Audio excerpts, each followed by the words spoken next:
เป็น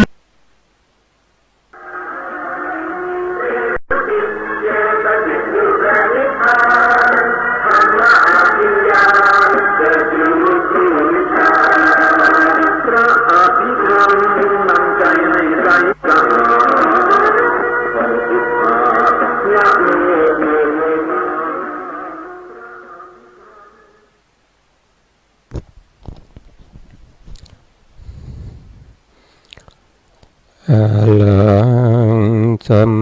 มาสัมพุทโธภะคะวาพุทธังภะคะวันตังอภิวาเทมิสวากขาโตภะคะวะตาธัมโมธัมมังนัมมัสสามิสุปฏิปันโนภะคะวะโตสาวกสังโฆสังฆังนะมามินะโมตัสสะภะคะวะโตอะระหะโตสัมมาสัมพุทธัสสะนะโมตัสสะภะคะวะโตอะระหะโตสัมมาสัมพุทธัสสะนะโมตัสสะภะคะวะโตอะระหะโตสัมมา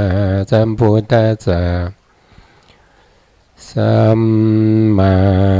สัมพุทธมัตตุลังสัสสะธัมมกโนตมังอาภิวาทิยาภาสิตังอาภิธรรมมัทธาสังฆังตถาวุตตาภิธรรมมัทธาจตุธาปรมัตถาโตจิตตังเจตสิกังรูปังนิพพานามิติสัพพทาขอนมัสการพระมหาเถระพระสังฆาธิการพระเถรานุเถระและขอสวัสดีท่านผู้ฟังที่เคารพทุกท่านนะครับรายการนี้ก็เป็นรายการพระไตรปิฎกลอยฟ้าในส่วนที่เป็นของพระอภิธรรมนะครับวันนี้ก็ตรงกับวันเสาร์ที่3นะครับแรม10 ค่ำเดือนเกียงหรือเดือน1นะครับเดือนพฤศจิกายน2561นะครับวันนี้ก็เราก็พูดในเรื่องของพระอภิธรรมนะครับก็รายการนี้เป็นส่วนของพระอภิธรรมก็จะพูดเฉพาะในส่วนที่เป็นเรื่องของพระอภิธรรมนะครับครั้งที่แล้วเนี่ยนะครับครั้งนี้เป็นครั้งที่37นะครับครับครั้งที่แล้วเราได้พูดถึงในเรื่องของรูปาวจระนะครับรูปาวจรจิตนะรูปาวจรจิต15นะครับแล้วเราก็ได้พูดถึงในส่วนที่การที่จะเข้าถึงนะครับเข้าถึงรูปาวจรจิตนะครับมีปฐมฌานนะครับปฐมฌานจิตนะครับทุติยฌานจิตตติยฌานจิตจตุตถฌานจิตแล้วก็ปัญจมฌานจิตนะครับบางคนก็อาจจะสงสัยว่าทำไมเคยได้ยินว่าฌานนี้มีแค่4แต่ในที่นี้ทำไมถึงมีถึง5ด้วยกันนะครับฌานมี5ด้วยกันนะครับในพระอภิธรรมเนี่ยที่มีฌาน5เนี่ยก็ขึ้นอยู่กับอัธยาศัยของพวกเทวดานะครับพวกเทวดาที่มาฟังธรรมในพรรษาที่7นะหลังจากพระพุทธเจ้าของเราได้ตรัสรู้นะครับเป็นพรรษาที่7นะครับขึ้นไปแสดงพระอภิธรรมบนสวรรค์เนี่ยโปรดพุทธมารดาเนี่ยนะครับในช่วงนั้นก็มีพวกเทวดานะครับอยู่จำนวนหนึ่งนะครับที่สงสัยในการที่การละองค์ฌานนะครับเพราะว่าปฐมฌานเนี่ยมีองค์ฌาน5นะครับ แล้วทุติยฌานเนี่ยเท่าที่เคยได้ยินเท่าที่ฟังมาเนี่ยคือเขาจะละวิตกกับวิจารพร้อมกันเป็นทุติยฌานนะครับทีนี้เทวดากลุ่มนะที่ผมพูดถึงนี้นะครับเขาก็สงสัยว่าเอ๊ะทำไมตัวเขาเนี่ยเขาละได้แต่วิตกนะครับแล้วก็วิจารยังมีอยู่จะจัดเป็นฌานอะไรนะครับจะจัดเป็นฌานอะไรนะครับจะเป็นปฐมจะเป็นทุติยฌานหรือตติยฌานก็ไม่รู้นะครับก็มีความสงสัยอยู่ในใจนะครับเพราะฉะนั้นพระพุทธองค์ก็เลยรู้อัธยาศัยก็แสดงนะครับก็บอกว่านะก็เทศนานะครับว่าการที่ละวิตกได้เนี่ยก็เรียกว่าเป็นทุติยฌานนะครับการละวิจารอีกตัวหนึ่งได้นะครับก็จะเป็นเรียกว่าตติยฌานนะครับซึ่งมันก็จะแตกต่างกับพระสูตรใช่ไหมครับพระสูตรเนี่ยก็คือบุคคลที่ละเขาในพระสูตรหรือในพระวินัยเนี่ยเขาจะละพร้อมกันเลยทั้งวิตกและวิจารนะครับเมื่อละทั้งวิตกและวิจารเนี่ยบุคคลที่ละได้ก็จะเรียกว่าเป็นทุติยฌานนะครับก็เลยพระพุทธองค์ก็เลยได้ตัดเทศนาเพื่อให้เกิดความสบายใจนะครับว่าถึงจะละวิตกตัวเดียวก็เรียกว่าทุติยฌานนะครับเพราะฉะนั้นฌานในพระอภิธรรมก็เลยขยายออกไปเป็นมีฌาน5นะครับฌานที่1เนี่ยมีองค์ฌาน5นะครับมีวิตกวิจารนะครับปิติสุขแล้วก็เอกคตานะครับแล้วพอมาฌาน2เนี่ยนะครับก็ละวิตกตัวเดียวนะครับว่าละตัววิตกนะครับแล้วพอขึ้นฌาน3เนี่ยนะครับก็ละวิจารณ์อีกตัวหนึ่งนะครับแล้วถ้าขึ้นฌาน4นะครับก็ละปิตินะครับพอขึ้นฌาน5ก็เปลี่ยนสุขมาเป็นอุเบกขานะครับฌาน5ก็จะมีองค์ฌานแค่2นะครับก็คือมีอุเบกขากับเอกคตานะครับฌาน5นะครับแล้วเราก็ยังพูดถึงตัวที่เป็นตัวที่ขัดขวางนะครับเป็นตัวที่กั้นนะครับไม่ให้เราได้ฌานนะครับเราเรียกว่าตัวนิวรณ์นะครับนิวรณ์โดยทั่วไปเนี่ยเราก็จะเข้าใจแล้วก็จะรู้ว่ามีอยู่5นะครับนิวรณ์5แต่จริงๆแล้วนิวรณ์เนี่ยว่าไปแล้วน่ามีอยู่6นะครับมีอยู่6เนี่ยเพิ่มอะไรมานะครับก็บอกว่า6ที่ว่าเนี่ยก็คือเพิ่มอวิชชานิวรณ์นะครับอวิชชาก็เป็นนิวรณ์ตัวหนึ่งที่คอยกั้นนะครับที่คอยกั้นการที่เราจะทำฌานนะครับการที่เราจะเจริญวิปัสสนาอะไรพวกนี้นะครับในช่วงต้นๆนะครับนะนิวรณ์5เนี่ยนะครับที่เราได้พูดกันไปแล้วก็มี1คือกัมมฉันทะนิวรณ์นะครับกัมมฉันทะนิวรณ์เนี่ยถ้าว่าโดยความเป็นปฏิปักษ์เราจะเอาอะไรที่จะมาละกัมมฉันทะนิวรณ์นะครับกัมมฉันทะนิวรณ์เนี่ยถ้าว่าโดยตัวองค์ว่าโดยองค์ฌาน5ที่มาละกัมมฉันทะนิวรณ์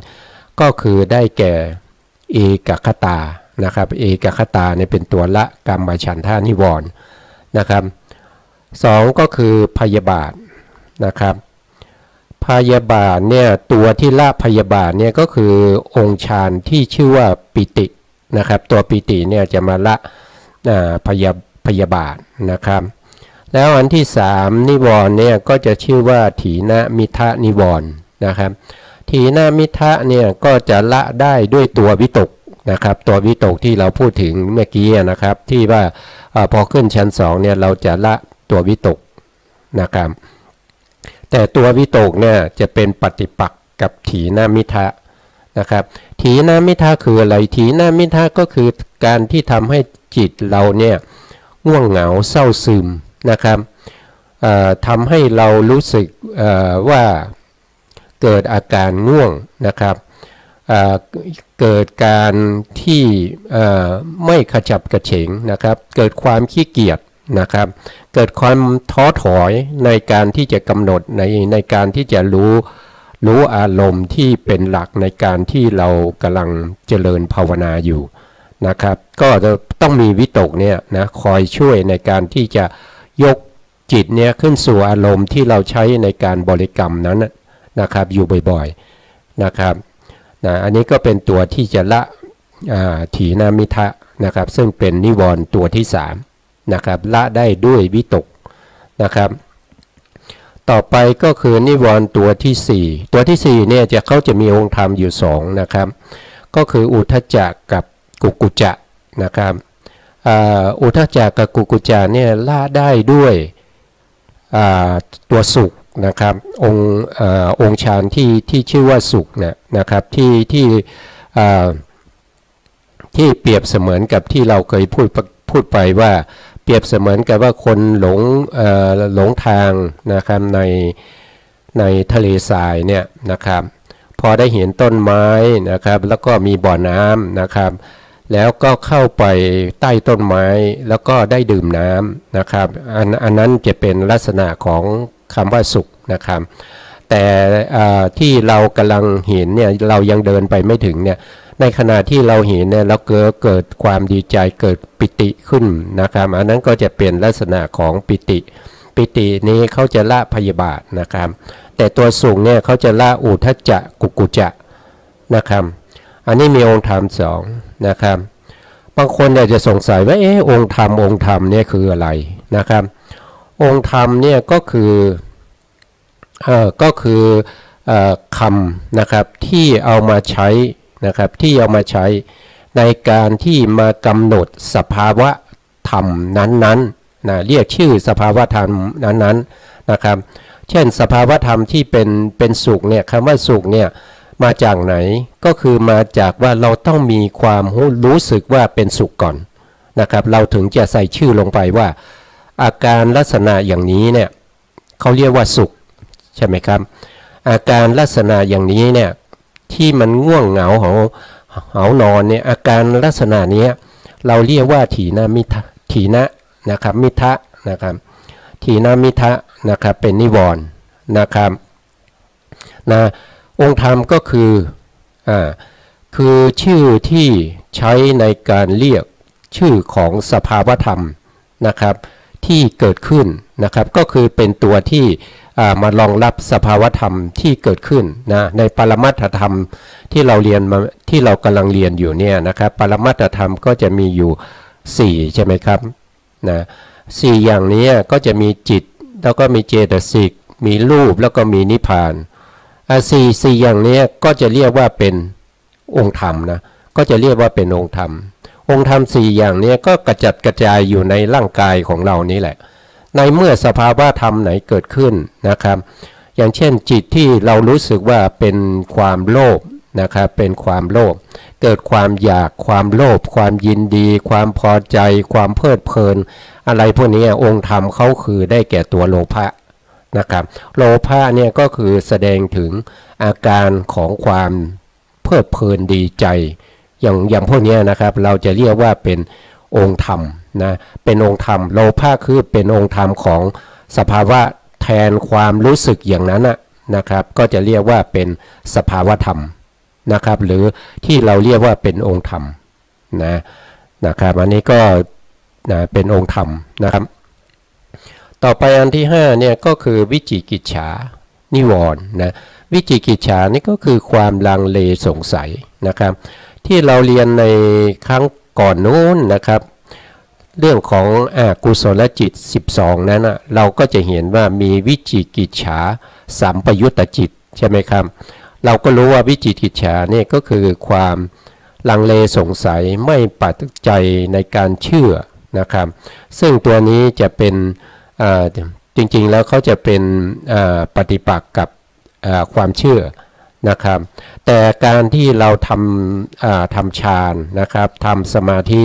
เพื่อให้เกิดเป็นฌานให้ได้มาซึ่งอัปปนาจิตนะครับหรือว่าฌานจิตเนี่ย ตัวที่จะมาละวิจิกิจฉาเนี่ยก็คือตัววิจารณ์นะครับตัววิจารณ์นะครับวิจารณ์นี่จะละวิจิกิจฉาได้นะครับอันนี้ก็จะเป็นนิวรณ์ห้านะครับนิวรณ์ห้าที่เราพูดค้างไว้เมื่อครั้งก่อนนะครับต่อไปก็เราก็จะพูดถึงในเรื่องของกุญแจดอกที่สองก็คือในเรื่องของชื่อนะครับในเรื่องของชื่อของจิตที่เป็นมหคตะหรือที่แยกส่วนมาที่เรากำลังเรียนอยู่ตอนนี้ก็คือรูปาวจระนะครับรูปาวจระจิตเนี่ย15ดวงนี้มีชื่อว่าอะไรบ้างนะครับเราก็จะมาดูก่อนนะครับว่าเขา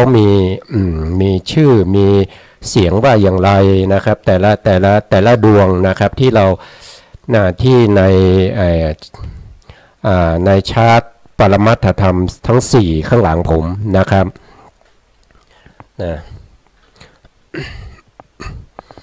นะครับก็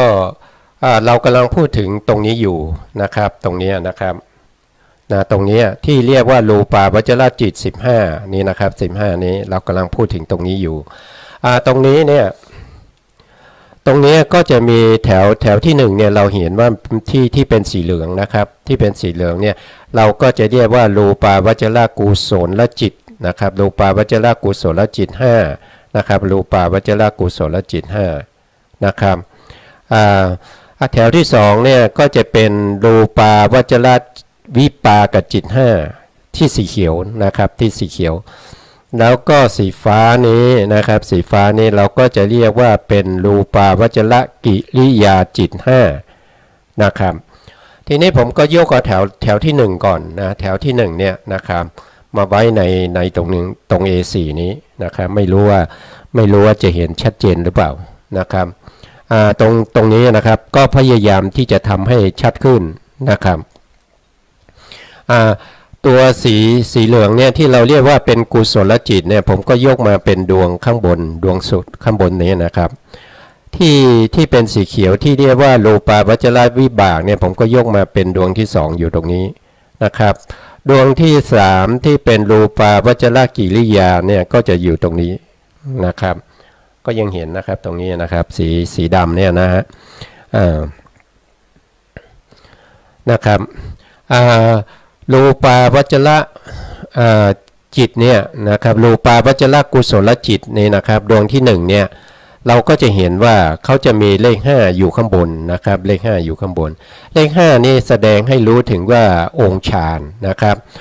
องค์ฌานนะครับก็คือองค์ฌาน5นั่นเองนะองค์ฌาน5ก็มีอะไรบ้างนะครับก็จะมี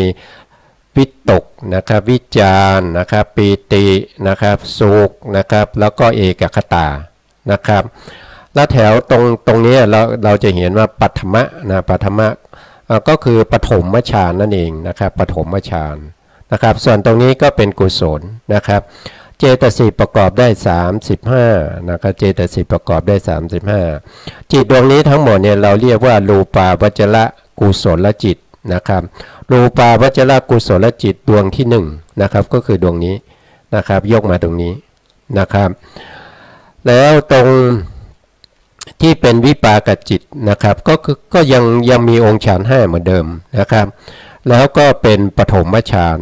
แต่จิตนี้ไม่ใช่กุศลนะครับไม่ใช่อกุศลไม่ใช่กิริยาแต่เข้าเป็นวิปากจิตวิปากจิตนี่คืออะไรวิปากจิตนี่คือแปลว่าผลนะครับแปลว่าผลครั้งที่แล้วเราพูดไปนะครับว่าวิบากนี้ก็คือผลนะครับผลในที่นี้เนี่ยไม่เหมือนกับอานิสงส์นะครับไม่เหมือนกับอานิสงส์เพราะว่าผลในที่นี้เนี่ยเหตุเขาเป็นจิตใช่ไหมครับผลก็ต้องออกมาเป็นจิตนะครับถ้าผลเขาเหตุเขาเป็นเจตสิกวิบากก็ต้องเป็นเจตสิกอย่างนี้นะครับไม่เหมือนกับที่เราเรียกว่าสังนิสผลนะครับหรือเรียกว่าอานิสงส์นั่นเองนะครับอานิสงส์ก็หมายถึงหลั่งไหลนะครับหลั่งไหลออกมาเป็นผลที่หลั่งไหลออกมานะครับเมื่อกรรมนั้นสุกงอมนะครับเขาก็จะ ให้ผลมาเป็น2อย่างนะครับหนึ่งก็คือวิบากนะครับสองก็คือเรื่องของอานิสงส์นะครับอันนี้วิบากเนี่ยนะครับวิบากนี้ก็จะมีเป็นดวงแรกใช่ไหมครับก็จะมีองค์ฌาน5นะครับแล้วก็เป็นปฐมฌานนะครับแล้วก็เป็นจิตเป็นประเภทว่าโดยชาติก็เป็นชาติวิบากนะครับเจตสิกก็35เหมือนกันนะครับส่วนดวงข้างล่างนี้นะครับก็คือกิริยาจิตนั่นเองรูปาวจระกิริยาจิตดวงที่1นี้นะครับมีองค์ฌาน5นะครับแล้วก็เป็นปฐมฌานนะครับเป็นปฐมฌานแล้วก็เป็นชาติที่เขาจะเรียกว่าเป็นกิริยานะครับกิริยาชาตินะครับจิตนี้จะไม่มีผลสักแต่ว่าทำเพราะจิตนี้เป็นของพระอรหันต์นะครับเจตสิก35เรียกว่ารูปาวจระกิริยาจิตดวงที่1นะครับทีนี้เรามาดูชื่อนะครับ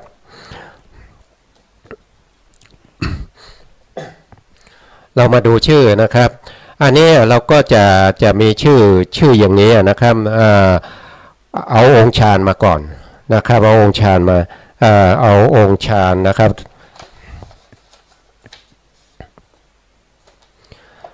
ในการที่เราจะเรียกชื่อเนี่ยเราก็จะเรียกตัวข้างบนนี้ก่อนนะครับตามภาษาบาลีนะครับชื่อเขาก็จะเป็นนะครับวิตักกะนะครับวิจาระนะครับปีติสุขะเอกคตาสาหิตังกุศลจิตปัทมะนะครับปัทมะกุศลจิตตังนะครับก็แปลว่ากุศลจิตนะครับโทษทีนะครับก็จะแปลอย่างนี้นะครับก็คือ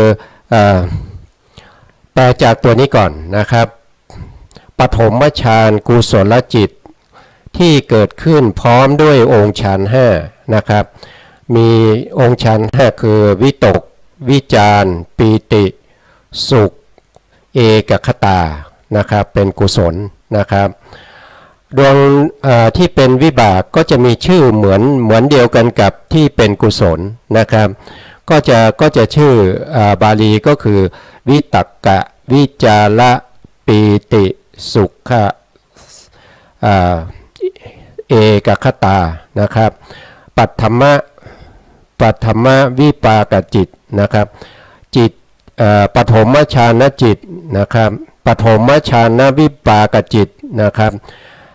ที่ประกอบด้วยองค์ฌาน5คือวิตกวิจารปิติสุขเอกคตานะครับก็จะได้เป็นจิตนี้ก็จะชื่อนี้นะครับถ้าเป็นกิริยาก็ชื่อเหมือนกันนะครับเพียงแต่เปลี่ยนจากวิบากเนี่ยมาเป็นกิริยานะครับก็จะเป็นวิตักกะวิจาระปีติสุขะเอกคตาปฐมฌานกิริยาจิตตังนะครับก็คือปฐมฌานกิริยาจิตนะครับที่เกิดพร้อมด้วยองค์ฌาน5คือวิตกวิจารปีติสุขะเอกคตานะครับก็จะเป็นกิริยาจิตนี้นะครับก็จะได้ชื่อมาอย่างนี้นะครับเราก็ก่อนที่เราจะผ่านไปนะครับเราก็มาทวนอีกทีนะครับว่าโดยบาลีนะครับวิตักกะวิจาระปิติสุขะเอกคตาปัทมฌานกุศลจิตตังนะครับแปลนะครับปฐมฌานกุศลจิตที่เกิดพร้อมด้วยองค์ฌาน5คือวิตกวิจารปิติสุขเอกคตานะครับต่อมาก็จะเป็นวิบากนะครับวิปากจิตนะครับวิตักกะวิจาระปีติสุขเอกคตานะครับปัทมฌานวิปากจิตตังนะครับปฐมฌานวิบากจิตที่เกิดขึ้นพร้อมด้วยองค์ฌาน5คือวิตกวิจารปีติสุขเอกคตานะครับแล้วต่อไปนะครับวิตักกะวิจาระปีติสุข เอกคตาปัทมชานะกิริยาจิตตังนะครับปฐมฌานนะกิริยาจิตนะครับที่เกิดพร้อมด้วยองค์ฌานห้าคือวิตกวิจารปิติสุขเอกคตานะครับอันนี้ก็เป็นชื่อของจิตที่เป็นรูปาวจรจิตในแถวที่หนึ่งที่เราเรียกว่าปฐมฌานจิตนะครับอันนี้ก็ผ่านไปนะครับผ่านไปต่อไปเราก็จะไปในจิตดวงที่สองต่อไปนะครับในจิตดวงที่สองเนี่ยนะครับ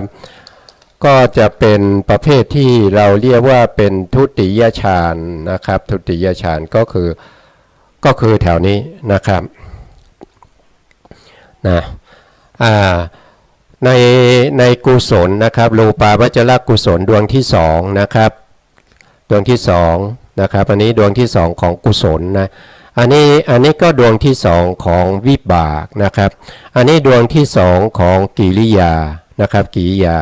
นะครับก็จะมีชื่ออย่างนี้นะครับเราจะเห็นได้ว่าเราจะเห็นได้ว่าจากปฐมฌานเนี่ยเขามีองค์ฌานห้านะครับแต่ถ้ามาในทุติยฌานก็คือจิตดวงที่สองเนี่ยก็จะมีองค์ฌานสี่นะครับจะเห็นว่าเขาจะมีเลขสี่นะครับเลข4นี่หมายความว่าอย่างไรก็คือหมายความว่าเขาละตัววิตกไปแล้วนะละตัววิตกซึ่งเป็นองค์ฌานนะครับเดิมเนี่ยเขามีองค์ฌาน5นะครับองค์ฌาน5ก็มีวิตกด้วยนะพอขึ้นฌาน2เนี่ยวิตกก็จะหายไปก็จะเหลือแค่4นะครับเวลาเราจะเรียกชื่อนะครับเราก็จะเรียกว่าวิจาระนะครับไม่มีวิตกนะวิจาระนะครับปีติสุขะเอกคตาทุติยฌานะกุศลจิตตังนะครับทุติยฌานะจิตทุติยฌานะกุศลจิตนะครับที่เกิดพร้อมด้วยองค์ฌานสี่คือวิจารปิติสุขเอกคตานะครับก็จะได้ชื่อจิตดวงนี้มานะครับต่อไปที่เป็นวิบากนะครับที่เป็นวิบากก็มีองค์ฌานสี่เหมือนกันเป็นทุติยะเหมือนกันนะครับก็จะมีชื่อก็เรียกองค์ฌานก่อนนะครับก็จะเป็นวิจาระปีติสุขะเอกคตานะครับทุติยฌานะวิปากจิตตังนะครับทุติยฌานวิปากจิตที่เกิดพร้อมด้วยองค์ฌานสี่คือนะครับวิจารปีติสุขเอกคตานะครับก็จะได้จิตดวงนี้มานะครับอันนี้ก็เป็นรูปาวจระนะครับรูปาวจระวิปากจิตนะครับก็เป็นจิตดวงที่สองในรูปาวจรจิตก็คือแถวนี้นะครับแถวนี้นะครับก็เป็นดวงนี้เป็นวิบากนะครับต่อไปในดวงที่สามนะที่เป็นทุติยะคือฌานที่สองนะครับก็มี4เหมือนกันนะครับก็จะเป็นวิจาระปีติสุขเอกคตานะครับทุติยฌานะกิริยาจิตตังทุติยฌานะกิริยาจิตนะครับที่เกิดพร้อมด้วยองค์ฌานสี่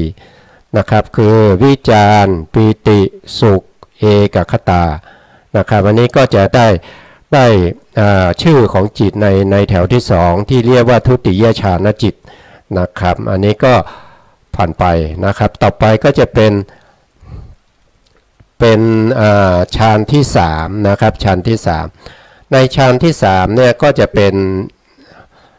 นี้นะครับเนี่ยฌานที่สามก็จะเป็นลักษณะอย่างนี้นะครับก็จะมีว่าโดยชาติก็จะมีอยู่3นะครับว่าโดยชาติก็คือดวงที่1เนี่ยข้างบนสุดเนี่ยนะครับดวงเขาเรียกว่ากุศลจิตรูปาวจรกุศลจิตดวงที่3เนี่ยนะครับอันนี้เรียกว่าเป็นกุศลชาตินะครับดวงที่2เนี่ยนะถัดลงมาเนี่ยที่มีวิบากที่เขียนว่าวิบากเนี่ยอันนี้เป็นวิปากชาตินะครับแล้วก็ข้างล่างเป็นกิริยาก็จะเป็นกิริยาชาตินะครับผมลืมไม่เคยพูดถึงเรื่องชาติเลยนะครับก็ขอพูดในที่นี้นะครับจิตทั้งหมดเนี่ย121หรือว่าโดยย่อ89ดวงเนี่ยนะครับ ถ้าจัดโดยความเป็นชาติเนี่ยนะครับก็จะได้อยู่4ชาตินะครับ4ชาติชาติที่1เนี่ยเรียกว่าอกุศลชาติอกุศลชาติก็คืออกุศลจิต12นั่นเองนะครับอกุศลจิต12ที่เราเรียนไปแล้วนะครับอันนั้นเขาจะเรียกว่าเป็นอกุศลชาตินะครับต่อมาก็จะเราก็จะเรียนในเรื่องของอเหตุกะใช่ไหมครับที่เราเรียนในเรื่องของอเหตุกะใน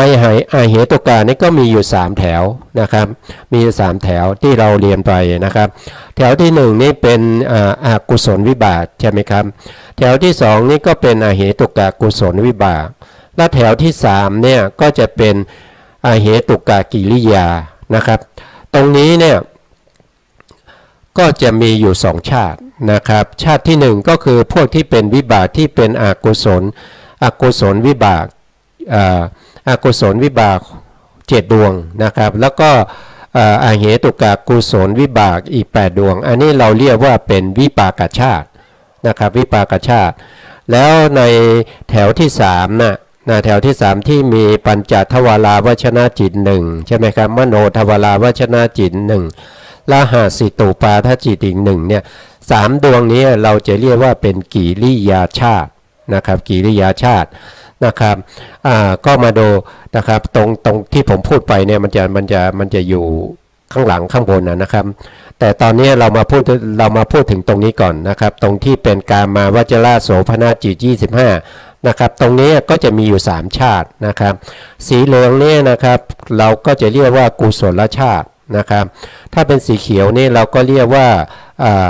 วิปากชาตินะครับวิปากชาติถ้าเป็นสีฟ้าตรงนี้ก็เรียกว่ากิริยาชาตินะครับก็มาถึงตรงที่เรากำลังเรียนนะครับตรงสีเหลืองทั้งหมดเนี่ยเราจะเรียกว่าเป็นกุศลชาตินะครับส่วนสีเขียวตรงนี้เนี่ยเราก็จะเรียกว่าเป็นวิปากชาตินะครับสีฟ้าเนี่ยเราก็เรียกว่ากิริยาชาตินะครับเช่นเดียวกับอรูปาวจระนะครับอรูปาวจระนะในอรูปาวจระก็จะมี3ชาติเหมือนกันนะครับมี3ชาติเหมือนกันนะครับใน3ชาตินี้นะครับสีเหลืองก็จะเป็นกุศลชาตินะครับเราสังเกตง่ายๆนะครับเขาจะมีคำว่ากุศลอยู่ถ้าเป็นกุศลชาติเนี่ยจะมีคำว่ากุศลอยู่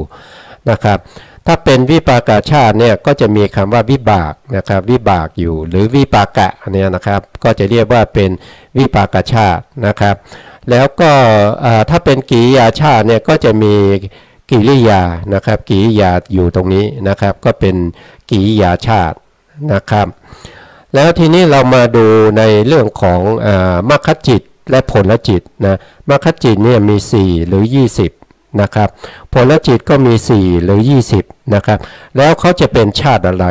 นะครับเมื่อกี้ผมบอกว่าถ้ามีกุศลก็เป็นกุศลชาติถ้ามีวิบากก็เป็นวิปากชาติถ้ามีคำว่ากิริยาก็จะเป็นกิริยาชาติแต่เรามาดูในเรื่องของมรรคจิตแล้วเรามองไม่เห็นว่าตรงไหนจะมีคำว่ากุศลไหมจะมีคำว่าวิบากไหมจะมีคำว่ากิริยาไหมจะมีคำว่าอกุศลไหมมันไม่มีนะครับมันไม่มีแล้วเราจะจัดเป็นชาติอะไรนะครับตรงโลกุตระจิตหรือมรรคจิตและผลจิตเนี่ยเราก็จะอนุโลมนะครับอนุโลมก็คือมรรคจิตที่เป็นสีเหลืองทั้งหมดเนี่ยเราก็จัดเป็นกุศลนะครับจัดเป็นกุศลก็เป็นกุศลชาตินะครับส่วนผลจิตนะส่วนผลจิตนะครับที่เป็นสีเขียวเนี่ยนะครับที่เป็นสีเขียวอยู่ตรงนี้นะครับเราก็จะจัดโดยส่งข้อเข้าไปในวิปากชาตินะครับเพราะว่าผลจิตเนี่ยเขาเป็นผลของมรรคใช่ไหมครับมรรคเนี่ยเป็นกุศลนะครับผลก็เลยเป็นวิบากนะครับก็จะเป็นวิปากชาตินะครับตรงนี้ก็เป็นวิปากชาตินะครับต่อไปเราก็มาพูดต่อเมื่อกี้ค้างไว้นะครับเมื่อกี้ค้างอยู่นะครับ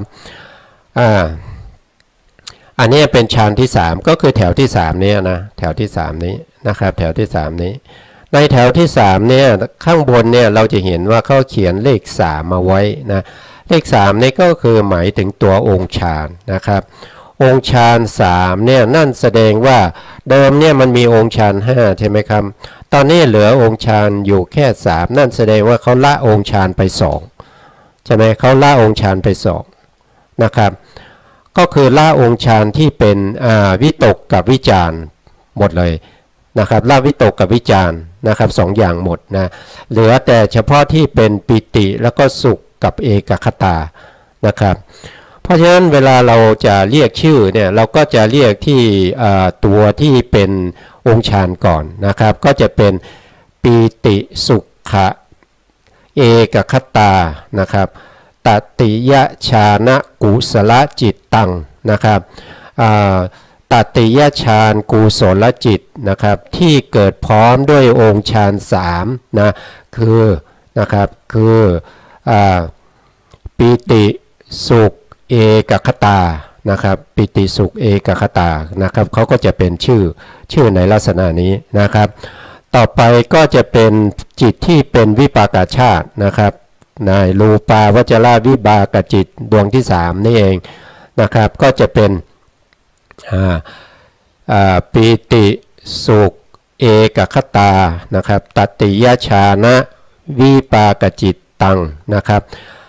ตติยฌานวิบากจิตนะครับที่เกิดพร้อมด้วยองค์ฌาน3คือนะครับปิติสุขเอกคตานะครับอันนี้ก็จะเป็นวิบากจิตนะครับต่อไปดวงที่เป็นกิริยานะครับก็ยังเป็นองค์ฌาน3อยู่ดีนะครับก็จะเรียกว่าปิติสุขเอกคตาตติยฌานะนะครับกิริยาจิตตังนะครับนะตติยฌานกิริยาจิตนะครับที่เกิดพร้อมด้วยองค์ฌาน3คือนะครับปิติสุขเอกคตานะครับก็จะได้เป็นจิตที่เป็นกิริยานะครับเป็นรูปาวจรกิริยานะครับอันนี้ก็เป็นฌานที่3นะครับเป็นฌานที่3นะมันมีฌาน5นะครับมันมีฌาน5ฌานที่3ก็คือตรงนี้นะครับเราก็อันนี้เป็นฌานที่3นะครับตอนนี้วันนี้เราขอเอาไว้ที่องค์ฌาน3ไปก่อนนะครับเพราะเวลาใกล้จะหมดแล้วนะครับเพราะฉะนั้นเราก็จะหยุดตรงนี้ไว้ก่อนเราก็จะพบกันใหม่ในครั้งต่อไปนะครับในครั้งที่38ครั้งหน้านะครับวันนี้เราก็พอแค่นี้ก่อนนะเพราะว่าจะหมดเวลาแล้วนะครับสุดท้ายนี้นะครับก็ขอพระคุณนะครับท่านพระครูสมุทรวิสุวัตรวรกิจโจผู้อำนวยการสถานีแล้วก็เจ้าหน้าที่สถานีทุกท่านนะครับแล้วก็ขอบคุณนะครับแล้วท่านผู้ฟังท่านผู้ชมทุกท่านที่ติดตามรายการนี้นะขอให้ท่านผู้ชมและผู้ฟังทุกท่านจงมีแต่ความสุขความเจริญนะครับได้ดวงตาเห็นธรรมตามพระพุทธเจ้าตามพระพุทธองค์ต่อไปในเร็ววันนี้นะครับสวัสดีครับผมสวัสดีครับ